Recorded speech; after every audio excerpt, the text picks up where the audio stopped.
मोक्ष धर्म प्रकरण के अंतर्गत सती चरित्र गाया है, जिसमें बता रहे हैं कि प्रसूति का विवाह दक्ष प्रजापति से हुआ। इनके घर 13 बेटियां हुई, जो 16 बेटियां हुई, जिनमें 13 बेटियां धर्मराज को ब्याही गई, जिनमें से ही एक बेटी का नाम था मूर्ति, जो धर्मराज से ब्याही गई। इनके घर नर और नारायण ने जन्म लिया।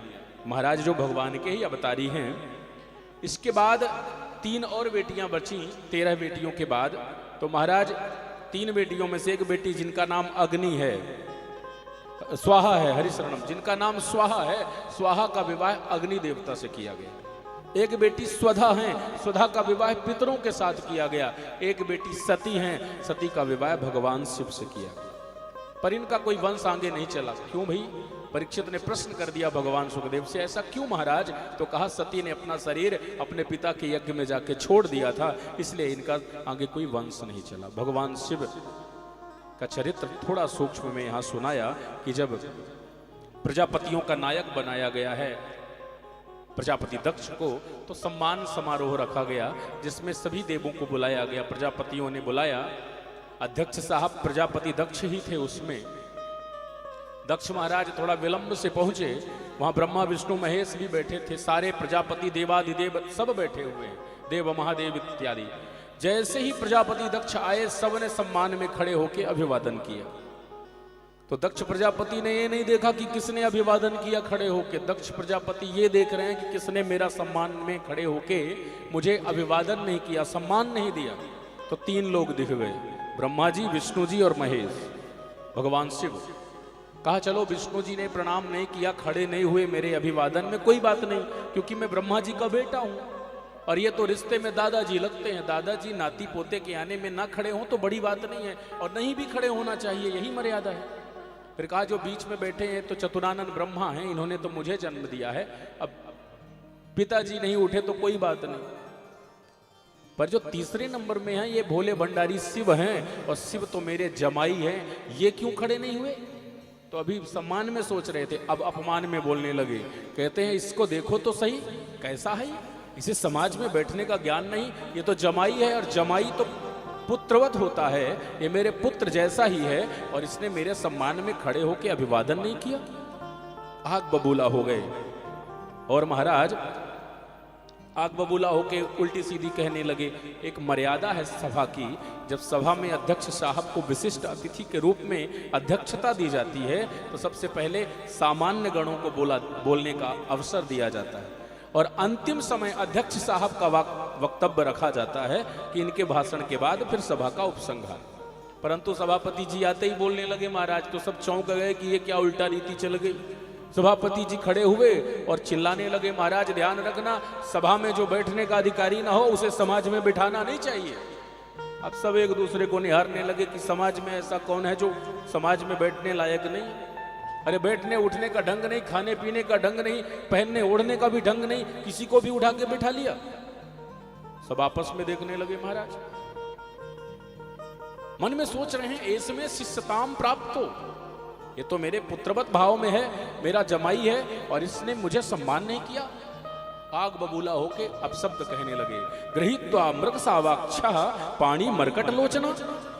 अरे शमशान की धूनी रमाने वाला, भस्म को चढ़ाने वाला, नाग तीतर बिच्छू लटकाने वाला, कुछ पहनने ओढ़ने का भी ढंग नहीं, और ऐसे व्यक्ति को समाज में बिठा दिया। सब समझ गए संकेत किसकी ओर है। बोले बाबा तो महाराज तुम पुनि राम नाम दिन राति। भगवान शिव कहां रहते हैं? राम के ध्यान में रहते हैं। उन्हें पता भी नहीं चला कि कौन क्या कह रहा है, क्या कर रहे हैं वो। तुम पुनि राम राम दिन राति, तुम पुनि राम राम दिन राति, तुम पुनि राम राम दिन राति, तुम पुनि राम राम दिन राति। सादर जपहूँ अनंग अराती, सादर जपहूँ अनंग अराती, तुम पुनि राम राम दिन राति, तुम पुनि राम राम दिन राति राम दिन राति राम दिन राति। भगवान तो भोले भंडारी निरंतर राम राम राम। भगवान जैसे ही शिव राम कहते हैं ना, राम कहो आराम मिलेगा, सुबह मिलेगा शाम मिलेगा। भला कहना राम, जरा बोलना राम राम राम राम। राम। जैसे ही राम कहेंगे सच में आराम मिलता है। जैसे लोग कहते हैं ना हाय राम, परम शांति मिल गई। राम कहते ही मुख खुला और बंद हो गया, शांति से आराम मिल गया। राम कहो आराम मिलेगा। भगवान शिव तो समाधिस्थ रहते हैं राम के गुणगान में, पता ही नहीं चला ससुर जी क्या क्या उल्टा सीधा कह रहे हैं। तब तक नंदी भृंगी श्रृंगी ने डुलाया, स्वामी जी क्या कर रहे हैं, यहाँ तो गालियां पे गालियां पड़ रही हैं और आप समाधि में। देखा महाराज तो आग बबूला होके उल्टा सीधा कहने लगे, प्रेतावासेसु घोरेसु भूतैर्भूत गणैः प्रेतः। भूत प्रेतों की टोली के साथ डोलने वाला, इसे समाज में बिठा दिया उठा के। इसे समाज में उठने बैठने का ढंग नहीं मालूम। सभापति जी की बात सुन सुन के लोग तो परेशान। महाराज देवादिदेव महादेव हैं और कैसे ये भला बुरा कह रहे हैं, क्या होगा इनका भगवान ही जाने। सारे देव डरने लगे महाराज। भोले बाबा मुस्कुराए। इतने में जैसे मुस्कुराए और सामने वाला आपको उल्टा सीधा कह रहा हो और आप उसको देख देख के मुस्कुराओ तो उसका क्रोध और दो गुना हो जाएगा महाराज। उसने कहा बताओ मैं तो गालियां दे रहा हूं, ये कुछ कह भी नहीं रहा और मुस्कुरा रहा। और सुनाया, अयम तु देव यजन इंद्रोपेन्द्रादि विर्भवः सहभागम न लभताम देवैर्देव गणाधमः। ये देवताओं में गणों में अधम है, इसे देवताओं में स्थान नहीं मिलना चाहिए। ये महाराज इसको यज्ञ में भाग नहीं मिलना चाहिए, इसको पूजन में भाग नहीं मिलना चाहिए, ऐसा उल्टा सीधा कहने लगे। तब तक तो गणों को बड़ा क्रोध आया, हमारे स्वामी की निंदा करता है, भले बुरे शब्द कहता, छोड़ेंगे नहीं। भगवान शिव ने शांत किया, अरे गणों जरा ठहरो, हम जब विवाह करने गए थे ना तो हमारी सासू मैया थाली लेके आई और जब हमारा रूप देखा महाराज तो सांप हमारा जो नांग था ना फुंकार मार के दौड़ा तो थाली वाली छोड़ी और 9-2-11 हो गई महाराज और बेहोश होके पड़ी। और ससुराल में एक मर्यादा होती है, जब बारात जाती है तो वहां की नारियां गारी सुनाती हैं, मीठी मीठी होता है ना, मीठी वाली गारियां होती हैं। शादी में जो गारी दूल्हा के पिता को दी जाती हैं, दूल्हा के दादा को दी जाती हैं, दूल्हा के चाचा को दी जाती हैं। जनकपुर की नारियों ने राम जी के पिताजी को भी नहीं छोड़ा था। राम जी से पूछे जनकपुर की नारियां, बता दा बबुआ, लोगों देत काहे गारी, बता दा बबुआ। महाराज बड़ी उल्टी सीधी राम जी को भी सुनाई थी, बेचारे चुपचाप सुनते रहे। जो जगत के नियंता हैं, लक्ष्मण जी तिल मिला जाते और राम जी चुपचाप खड़े रहते। तो मानो ये तो मीठी मीठी गालियां हैं जो ससुराल में दी जाती हैं। भोले बाबा ने कहा हमारी बारात को भूत प्रेतों को देख करके सब बेहोश पड़े थे, गालियां कौन सुनाता। कोई मुखहीन विपुल मुख काहू, किसी के मुख ही नहीं था, धड़ ही धड़ था, धड़ बात करता था महाराज। लोगों ने जिसने देखा सुनी आवाज तो बेहोश हो गए। एक को महाराज देखा तो विपुल मुख काहू, धड़ नहीं है मुख ही मुख है महाराज, वो बोल रहा है और जब बोलता तो 50 सिर बोल रहे हैं। ऐसी अवस्था थी, लोगों ने घर के दरवाजे बंद कर लिए, बोले नो एंट्री।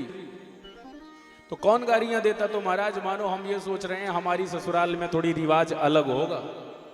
लोगों के ससुराल में माताएं गाली देती हैं, हमारे यहाँ शायद माताएं नहीं देती होंगी। शादी में तो दे नहीं पाए थे कोई, क्योंकि एक्टिविटीज सब सारे मूवमेंट जो है ना डाउन हो गए थे महाराज, क्लोज हो गए थे, सब लोग शांत हो गए थे, बेहोश पड़े थे, मूर्छित। हम तो चिंतित थे और कि शादी भी होगी कि नहीं, कौन फेरे पड़वाएगा। बड़ी मुश्किल से तो शादी भई। तो तब तो आप गाली वाली मिली नहीं, तो मानो ऐसा लग रहा है ससुर जी ही हमारे ससुराल में गालियां सुनाते होंगे, सासू माताएं नहीं सुनाती होंगी, इसीलिए ससुर जी सुना रहे हैं। सो शादी की जो बची कुची हैं सो सुन लो, प्रेम से कहो राधे राधे। मानो इधर बड़ी बड़ी बुरी कही और जब सापा सापी का समारोह चलने लगा, लोगों ने सोचा आए थे सम्मान समारोह में, यहाँ सापा सापी समारोह होने लगा। दक्षाय सापम विसर्ज दारुणम ये चानम मो दस्तद वाच्यताम द्विजः। ब्राह्मणों को श्राप दे दिया भगवान शिव के गणों ने, ब्राह्मणों ने श्राप दे दिया शिव के गणों को कि शिव के गण सारे पाखंडी हो जाएं। शिव के गणों ने भी श्राप दे दिया सारे ब्राह्मण महाराज चाटुकार हो जाएं। और भगवान ने सोचा अब गड़बड़ हो गई महाराज, अब यहां से चले जाने में ही भलाई है। अपने गणों को लिया, चुपचाप कैलाश चले गए। ये बात को कई वर्ष बीत गए पर महारानी सती को पता नहीं चला। परंतु पानी पी पी करके महाराज बदला लेने की भावना प्रकट कर रहे थे दक्ष, और उन्होंने बदले की भावना से यज्ञ किया। और जब यज्ञ किया, बृहस्पति सव नाम का यज्ञ, बृहस्पति सबम नाम समारेभे कर्तुत्तमम, यज्ञ किया ही इसीलिए कि मैं अपने जमाई को और बिटिया को नहीं बुलाऊंगा, अपमान करने के लिए यज्ञ किया। देखिए, कथा कराना धर्म का विषय है, पर कथा इसलिए कराना कि महाराज त्रिनाथ मंदिर चैरिटेबल ट्रस्ट ने बड़ा भव्य कार्यक्रम कराया, और कथा के बाद हम गए तो पूरे धुबड़ी में महाराज प्रचार हुआ कि बड़ा अद्भुत महाराज कार्यक्रम हुआ। वृंदावन से महाराज जी आए, बड़े सुंदर संगीत वाले थे, बड़े सुंदर आचार्य गण थे। अब इस बात को किसी ने सुना तो उसने कहा अब मैं बताता हूँ। उसने हमें फोन लगाया, महाराज जी कथा करानी है। हमने कहा बिल्कुल सुनाएंगे, पर कथा ऐसी वैसी नहीं सुनानी, धुबड़ी में सुनानी। हमने कहा जरूर आएंगे, त्रिनाथ मंदिर वाले करवाते हैं हमारी कथा। अब मानो वो कहे नहीं, हमें उनसे 2 गुना बड़ा वाला पंडाल बनाना है, और पोस्टर तो महाराज बहुत सारे लगाने हैं, बैनर। क्यों करवा रहे हो भाई? उन्हें नीचा दिखाना है। इसलिए कथा करा रहे हो अच्छी बात है, पर भावना क्या है? नीचा दिखाने की। मानो ये बात मैं इसलिए कह रहा हूं कि आज के समय की विडंबना यही हो गई है। किसी को पॉलिटिशियन में महाराज जाना हो, बढ़िया चुनाव लड़ना हो, तो वो पहले भागवत करवाता है, और उन्हीं की नैया गर्त में डूबती है महाराज। पोस्टर में महाराज जी की फोटो नीचे और उनके ऊपर नेताजी खड़े हैं ऐसे करके, व्हाइट कपड़े पहन के। अंदर चाहे दाग ही दाग हो, पर ऊपर का सफेद होना चाहिए। कथा का विषय प्रतियोगिता का नहीं है महाराज, पक्षपात का नहीं है।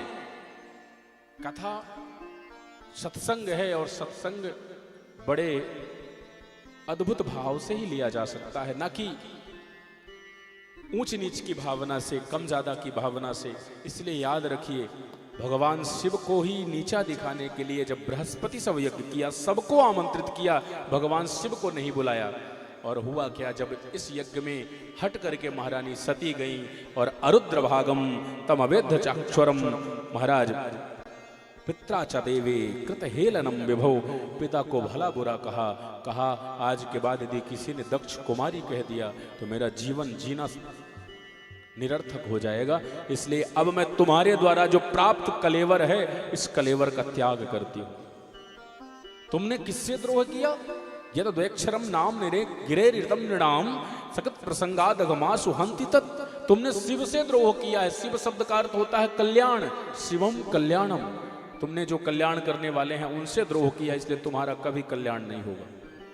और उसी समय अतस्तवोत्पन्नमिदं कलेवरम न धारयिष्ये सितिकंठ गर्हिणः, मानो उसी समय महारानी सती ने अपने देहाग्नि को प्रकट किया है, और जोर से महाराज ओंकार भरी और देहाग्नि प्रकट हुई, और महारानी सती ने अपना शरीर छोड़ा। जैसे शरीर छोड़ा, हाहाकार मचा।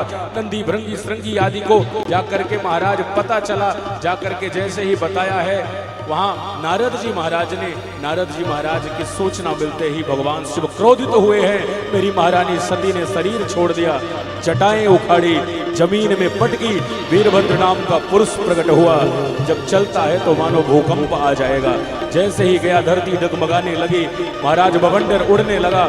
जितने सामने देवी देवता थे वो सब डर के मारे भाग गए। और इधर स्थिति ऐसी हुई कि महाराज सामने भृगु जी महाराज खड़े थे। भृगु जी महाराज की स्थिति देखी, भृगु जी की दाढ़ी नोच ली, पूसा के दांत तोड़ दिए महाराज। और सामने खड़े थे दक्ष महाराज की मुंडी मरोड़ी और दक्षाए स्वाहा, दक्ष महाराज को स्वाहा कर दिया।